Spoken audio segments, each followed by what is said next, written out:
markan muuqaalkan waxaa diiradda ku saari doonaa oo aan rabnaa inaan ku fahanno qaabka loo isticmaalo scientifiga.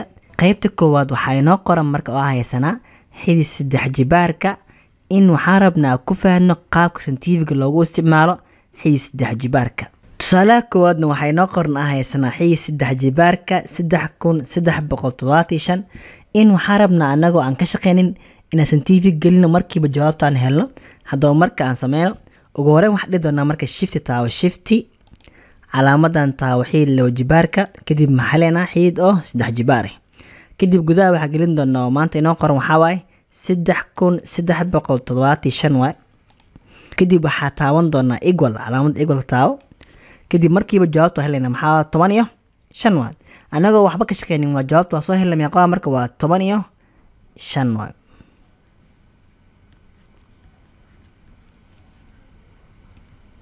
markii aan rabno inaan tirtirno waxaa taaban doonaa calaamadan oo onta ah. calaamadan on maxaa macnaheedu waxan way baaba'ayaan way tirmayaan waay. ku celi mar kale waa shifti calaamadan xidid laba jibaarka taawo kadib gudaha geli 3375 kadib wax dhihi doontaa maxaa equal markiiba jawaabta helaysaa. halaasoo kaliya waa lambar 2 haddii aan fiirino waxaa inoo qoran xidid saddex jibaarka 5832 imise waay ayaa la iska rabaa marka xidid saddex jibaarkeeda.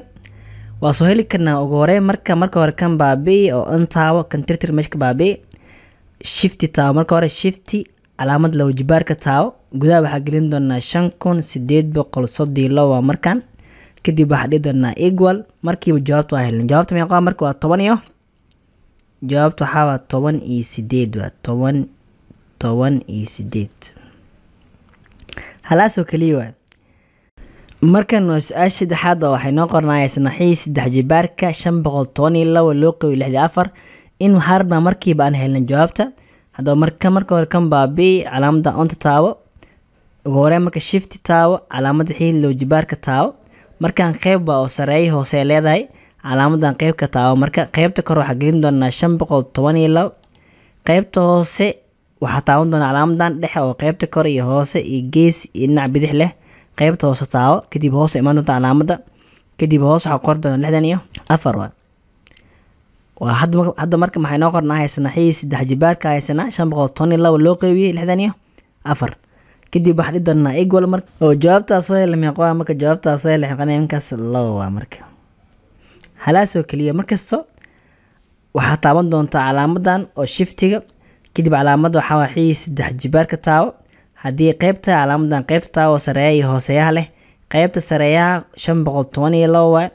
qeybta hoosena saa u maado calaamadan wareega qeybteeda hoose taawo kadib 64 dheh markiiba kadib equal leh marka jawaabta helay maxaa marka jawaabta meeqa waay 2. muuqaalkan halaasoo kaliya waay. aad mahadsantihiin. thank you.